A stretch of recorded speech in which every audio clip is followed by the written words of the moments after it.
Hello guys, ഞാൻ എപ്പോഴും fun ആയിട്ടുള്ള വീഡിയോസ് അല്ലെങ്കിൽ എൻ്റർടൈൻമെൻറ്റ് അങ്ങനെ രീതിയിലുള്ള വീഡിയോസ് ആയിരുന്നു ഇടാറ്. അപ്പോൾ ഇന്ന് ഞാൻ എന്തെങ്കിലും ഇൻഫോർമേറ്റീവ് ആയിട്ടുള്ള വീഡിയോ ചെയ്യാമെന്ന് വിചാരിച്ചു. എനിക്കും ഇവിടെ ആക്ച്വലി വരുമ്പോൾ ഉള്ള ഏറ്റവും വലിയ ഡൗട്ടായിരുന്നു ഈ സ്പൗസ് വിസക്ക് എങ്ങനെയാണ് അപ്ലൈ ചെയ്യേണ്ടത് എന്ന് വെച്ചാൽ അത് ഏജൻസി വഴി അപ്ലൈ ചെയ്യണോ അത് സ്വന്തമായിട്ട് അപ്ലൈ ചെയ്യാൻ പറ്റുമോ, അങ്ങനത്തെ കുറേ ഡൗട്ടുകളുണ്ട്. ഞാൻ കുറേ വീഡിയോസ് തപ്പിയപ്പോൾ എനിക്ക് മലയാളത്തിലുള്ള വീഡിയോസ് എനിക്ക് കുറച്ചേ ഞാൻ കണ്ടിട്ടുള്ളൂ. അപ്പോൾ ഞാൻ വിചാരിച്ച ഈ ഒരു വീഡിയോ ഒന്ന് ഇട്ടാലോ, എന്നാൽ പിന്നെ കുറച്ച് പേർക്കെങ്കിലും അത് ഉപകാരപ്പെടുമായിരിക്കുമല്ലോ. ഞാൻ എൻ്റെ ഹസ്ബൻഡിന് വേണ്ടിയിട്ട് ഈ സ്പൗസ് വിസ അപ്ലൈ ചെയ്തപ്പോഴാണ് മനസ്സിലായത് ഏജൻസീൻ്റെ ഒരു ആവശ്യമില്ല, നമുക്ക് സ്വന്തമായിട്ട് ചെയ്യാൻ പറ്റിയ കാര്യങ്ങൾ മാത്രമേ ഉള്ളൂ. ഇവിടെ എൻ്റെ കുറേ ഫ്രണ്ട്സ് ഉണ്ട്, അവരൊക്കെ സ്വന്തമായിട്ട് ചെയ്തിട്ടാണ് അവരുടെ സ്പൗസിന് വിസ കിട്ടിയത്. അപ്പോൾ ഇന്ന് എൻ്റെ കൂടെ ചേച്ചിയുണ്ട്. ചേച്ചീൻ്റെ ഹസ്ബൻഡിനും കുട്ടിക്കും വേണ്ടിയിട്ട് ഈ വിസ അപ്ലൈ ചെയ്യാൻ വേണ്ടി പോവാണ്. അപ്പോൾ ഞാൻ നിങ്ങൾക്ക് വേണ്ടി ഈ ലൈവായിട്ട് ഇത് കാണിച്ചു തരാമെന്ന് വിചാരിച്ചു. സ്പൗസ് വിസേനെ കുറിച്ച് പറയുകയാണെങ്കിൽ എനിക്ക് മനസ്സിലായ കുറച്ച് കാര്യങ്ങളാട്ടോ ഞാൻ പറയുന്നത്. ഇപ്പോൾ നമ്മൾ സ്പൗസിൻ്റെ കൂടെ ഒരു 3 മാസമെങ്കിലും ഒരുമിച്ച് നിൽക്കുകയാണെങ്കിലാണ് നമുക്ക് സ്വന്തമായിട്ട് ചെയ്യാൻ പറ്റുന്ന ഈ പ്രൊസീജിയർ. അല്ലെങ്കിൽ എനിക്കൊന്നും നിങ്ങൾ ഏജൻസി വഴി ചെയ്യുന്നതായിരിക്കുന്നല്ലോ. കാരണം 3 മാസം നമ്മൾ ഒരുമിച്ച് നിന്ന ഒരു പ്രൂഫ് കാണിക്കുകയാണെങ്കിൽ നമുക്ക് സ്വന്തമായിട്ട് തന്നെ എല്ലാം ചെയ്യാം. അല്ലെങ്കിൽ നമ്മൾ 3 മാസത്തിൽ കുറവാണെങ്കിൽ വിസിറ്റർ വിസയിൽ അവരെ കൊണ്ടുവരാം. ഇതിപ്പോൾ നമുക്ക് വർക്ക് വിസ തന്നെ കിട്ടും. പിന്നെ നമ്മൾ ഡിപ്പെൻഡൻ്റ് ആയിട്ട് കുട്ടികളെ കൊണ്ടുവരാണെങ്കിൽ 5 വയസ്സുള്ള താഴെയുള്ള കുട്ടിയാണെങ്കിലും വിസിറ്റർ വിസയിലായിരിക്കും വരുന്നത്. പിന്നെ 5 വയസ്സിൻ്റെ മേലെ ആണെങ്കിൽ നമുക്ക് ഇവിടുത്തെ സ്റ്റുഡൻറ്റ് വിസയിൽ തന്നെ വരാം. നമുക്ക് ഇവിടുന്ന് ഏത് വിസയ്ക്ക് അപ്ലൈ ചെയ്യണമെങ്കിലും നമ്മൾ ആദ്യം ചെയ്യേണ്ട കാര്യം എന്ന് വെച്ചാൽ ന്യൂസിലാൻഡ് ഇമിഗ്രേഷൻ സൈറ്റ് കയറിയിട്ട് നമുക്ക് റിയൽമി അക്കൗണ്ട് ക്രിയേറ്റ് ചെയ്യണം. ചെയ്യാൻ തുടങ്ങുകയാണ്. നമ്മൾ ആദ്യം ചെയ്യേണ്ടതെന്ന് വെച്ചാൽ ഇമിഗ്രേഷൻ ന്യൂസിലാൻഡിൽ കയറുക, എന്നിട്ട് റിയൽമി അക്കൗണ്ട് ക്രിയേറ്റ് ചെയ്യണം. അവർ അക്കൗണ്ടിൻ്റെ കാര്യങ്ങളൊക്കെ ഇവിടെ പറഞ്ഞിട്ടുണ്ട്. ഓക്കെ, ലോഗിൻ ചെയ്യുക. എന്നിട്ട് പാർട്ട്നേഴ്സ് വിസ ലോഗിൻ.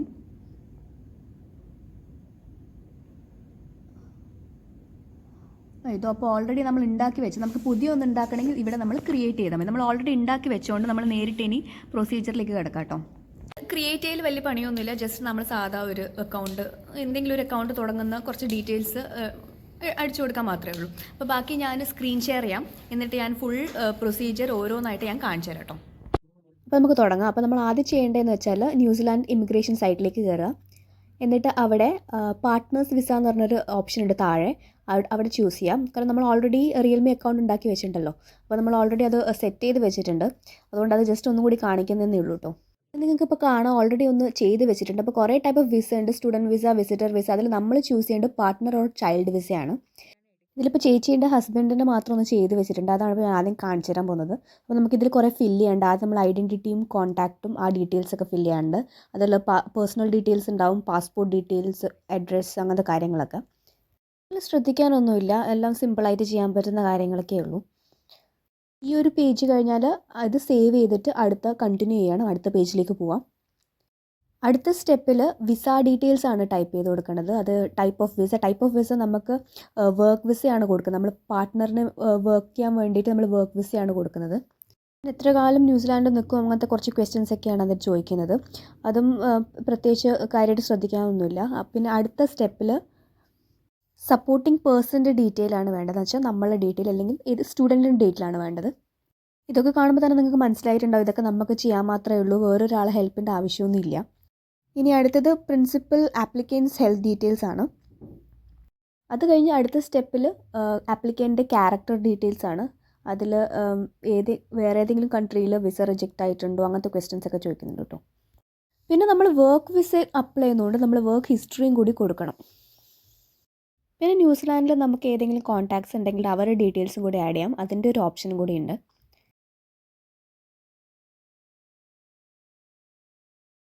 ഒരു സ്റ്റെപ്പ് കഴിഞ്ഞാൽ കൺഫർമേഷനാണ്. കൺഫർമേഷനും കൂടി കണ്ടിന്യൂ ചെയ്ത് കഴിഞ്ഞാൽ നമുക്ക് വേണ്ട ഡോക്യുമെൻറ്റ്സ് ഏതൊക്കെയാണോ അതൊക്കെ അപ്ലോഡ് ചെയ്യണം.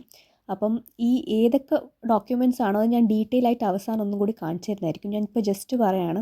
നമുക്ക് ഫോട്ടോ വേണം, പാസ്പോർട്ട് പേജസ് കാണിക്കണം വിത്ത് ട്രാവൽ ഹിസ്റ്ററി, പിന്നെ ID കാർഡ്, ഫണ്ട് എവിഡൻസ് എന്ന് വെച്ചാൽ ബാങ്ക് സ്റ്റേറ്റ്മെൻറ്റ് അതൊക്കെ, പിന്നെ മെഡിക്കൽ സർട്ടിഫിക്കറ്റ്, PCC. പിന്നെ ഈ ഒരു പേജ് ജസ്റ്റ് നിങ്ങൾക്കൊന്ന് സ്ക്രീൻഷോട്ട് എടുത്ത് വെക്കാം. അതിൽ ഞാൻ എല്ലാ ഡോക്യുമെൻറ്റ്സ് എന്തൊക്കെയാണ് വേണ്ടതെന്ന് കാണിച്ചിട്ടുണ്ട്. ഞാൻ ഡീറ്റെയിൽ ആയിട്ട് ലാസ്റ്റ് ഒന്നും കൂടി കാണിക്കുന്നതായിരിക്കും. അപ്ലൈ ചെയ്യുന്നതിന് മുന്നേ തന്നെ നിങ്ങൾ ഡോക്യുമെൻറ്റ്സ് ഒക്കെ ഒന്ന് സെറ്റ് ചെയ്ത് വെക്കുക. അപ്പോൾ നിങ്ങൾക്ക് പെട്ടെന്ന് ഇതൊക്കെ അപ്ലോഡ് ചെയ്യാൻ പറ്റുന്നതായിരിക്കും. ചോദിച്ച ഡോക്യുമെൻ്റ് അല്ലാണ്ട് അതർ ഡോക്യുമെൻറ്റ്സ് പറഞ്ഞ കുറച്ച് സെക്ഷൻ ഉണ്ട്. അതിൽ കുറച്ച് ഡോക്യുമെൻറ്റ്സ് അപ്ലോഡ് ചെയ്യാണ്ട്. അത് എന്തൊക്കെയാണെന്ന് ഞാൻ ലാസ്റ്റ് പറയുന്നതായിരിക്കും. എല്ലാ ഡോക്യുമെൻറ്റ്സും സബ്മിറ്റ് ചെയ്തതിന് ശേഷം പിന്നെ നമ്മൾ കണ്ടിന്യൂ ചെയ്യുക. അതിനുശേഷം ഒരു ഡെക്ലറേഷൻ വരും. ഡെക്ലറേഷനിൽ ഐ എഗ്രി എന്ന ഇത് കൊടുത്തതിന് ശേഷം നമ്മുടെ ലാസ്റ്റ് സ്റ്റെപ്പ് എന്ന് പറയുന്നത് പേയ്മെൻ്റ് ആണ്. സ്പൗസ് വിസേൻ്റെ പേയ്മെൻറ്റ് വരുന്നത് $700 ആണ്. അത് നമുക്ക് ക്രെഡിറ്റ് കാർഡ് വഴി ചെയ്യാം. അപ്പോൾ ഇത് പേയ്മെൻറ്റ് ചെയ്യുന്നത് ഇതിനകത്ത് കാണിച്ചിട്ടില്ല. അത് കഴിഞ്ഞതിന് ശേഷം സെയിം പ്രൊസീജിയർ നമുക്ക് ചൈൽഡ് വിസയ്ക്കും വേണ്ടി ചെയ്യാം. ഇതേ ക്വസ്റ്റ്യൻസാണ് വീണ്ടും വരുന്നത്. ഇതിൽ പാർട്ട്ണറിന് പകരം ഡിപ്പെൻഡൻറ്റ് ചൈൽഡ് കൊടുക്കുക. പിന്നെ വർക്ക് വിസയ്ക്ക് പകരം വിസിറ്റർ വിസ കൊടുക്കുക. അങ്ങനെ ചെറിയ ചെറിയ ചേഞ്ചസ് മാത്രമേ ഇതിൽ വരുന്നുള്ളൂ. ഇനി ഞാൻ നിങ്ങൾക്ക് ഓരോ ഡോക്യുമെൻ്റ് ആയിട്ട് കാണിച്ചു തരാം.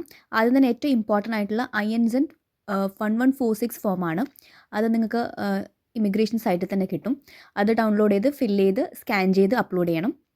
പിന്നെ അഡീഷണൽ ഡോക്യുമെൻറ്റ്സ് ആയിട്ട് നമ്മുടെ കുറച്ച് ഡീറ്റെയിൽസ് ഒക്കെ അപ്ലോഡ് ചെയ്യണം. നമ്മുടെ ഡീറ്റെയിൽസ് വെച്ചാൽ സ്റ്റുഡൻറ്റിൻ്റെ ഈ ഓഫർ ലെറ്റർ, വിസ, പാസ്പോർട്ട്, അങ്ങനത്തെ കുറച്ച് കാര്യങ്ങളൊക്കെ.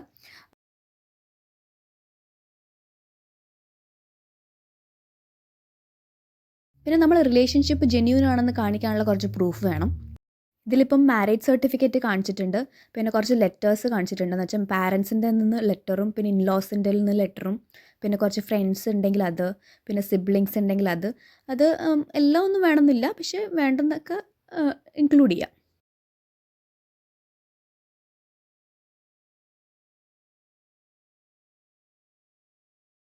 പിന്നെ നമ്മളും സ്പൗസും തമ്മിൽ കോമൺ ആയിട്ട് വരുന്ന എന്തെങ്കിലുമൊക്കെ ഉണ്ടെങ്കിൽ ഇൻക്ലൂഡ് ചെയ്യാം.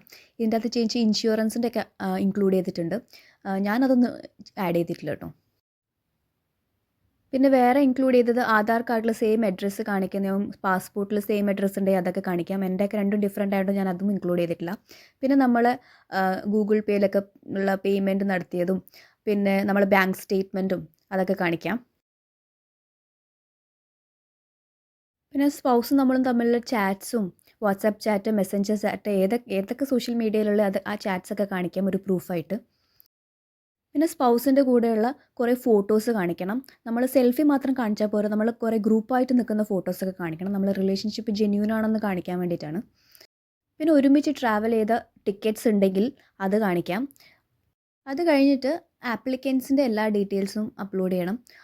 മെഡിക്കൽ സർട്ടിഫിക്കറ്റ്, PCC, പിന്നെ നമ്മളെ ID കാർഡ്, അങ്ങനത്തെ പാസ്പോർട്ട്, അങ്ങനത്തെ കാര്യങ്ങളൊക്കെ അപ്ലോഡ് ചെയ്യണം. അത് ഞാൻ ആദ്യം പറഞ്ഞതുപോലെ തന്നെ. പിന്നെ കുട്ടികളുടെ ആണെങ്കിൽ അവരുടെ കുറച്ച് ഡീറ്റെയിൽസ് മാത്രം മതി. അവരുടെ പാസ്പോർട്ട്, ഫോട്ടോ, പിന്നെ മെഡിക്കൽ സർട്ടിഫിക്കറ്റ്, ബർത്ത് സർട്ടിഫിക്കറ്റ്, അത്രയ്ക്ക് മതി. അപ്പോൾ ഇത്രയേ ഉള്ളൂ ചെയ്യേ. അപ്പോൾ നിങ്ങൾക്ക് എല്ലാവർക്കും മനസ്സിലായിട്ടുണ്ടാവും, ഇത് നമുക്ക് സ്വന്തമായിട്ട് ചെയ്യാനുള്ള കാര്യമേ ഉള്ളൂ. ഒരു ഏജൻസീൻ്റെ ആവശ്യമില്ല. ഏജൻസീൻ്റെ അടുത്ത് വെറുതെ പൈസ വേസ്റ്റ് ആക്കേണ്ട ആവശ്യമേ ഇല്ല. അതെ, നിങ്ങൾ കോൺഫിഡൻ്റ് ആണെങ്കിൽ നിങ്ങൾക്ക് സ്വന്തമായിട്ട് ചെയ്യാം. പിന്നെ ഏജൻസി വഴി എന്നെ ചെയ്യണമെന്ന് ആഗ്രഹമുള്ളവർ ഏജൻസി വഴി പോയി ചെയ്യാം. നാട്ടിൽ കുറേ ഏജൻസി വഴിയൊക്കെ ചോദിച്ചപ്പം അവർ പറയുന്ന റേറ്റ് എന്ന് പറയുന്നത് 30,000, 40,000, 50,000 ഒക്കെയാണ് സ്പൗസിന് മാത്രമായിട്ട്. ഇനി കുട്ടികൾക്കും കൂടിയാണെങ്കിൽ അതിലും കൂടും. അപ്പോൾ എനിക്ക് തോന്നുന്നത് നമുക്ക് സ്വന്തമായിട്ട് തന്നെ ചെയ്യാം. അപ്പോൾ ഈ വീഡിയോ കുറച്ച് പേർക്കെങ്കിലും ഹെൽപ്ഫുൾ ആവുമെന്ന് വിചാരിക്കുന്നു. അപ്പോൾ ആർക്കെങ്കിലും എന്തെങ്കിലും ഡൗട്ട് ഉണ്ടെങ്കിൽ കമൻറ്റ് ബോക്സിൽ എന്തായാലും ചോദിക്കുക. എനിക്ക് അറിയാവുന്നതൊക്കെ ഞാൻ പറഞ്ഞിരുന്നതായിരിക്കും. അപ്പോൾ ഈ വീഡിയോ എല്ലാവർക്കും ഇഷ്ടപ്പെട്ടിട്ടുണ്ടെങ്കിൽ എന്തായാലും ലൈക്ക് ചെയ്യുക, സബ്സ്ക്രൈബ് ചെയ്യുക, പിന്നെ കമൻറ്റും കൂടി ചെയ്യുക. അപ്പോൾ ഇനി നമ്മൾ അടുത്ത വീഡിയോയിൽ കാണുന്നവരെ ബൈ.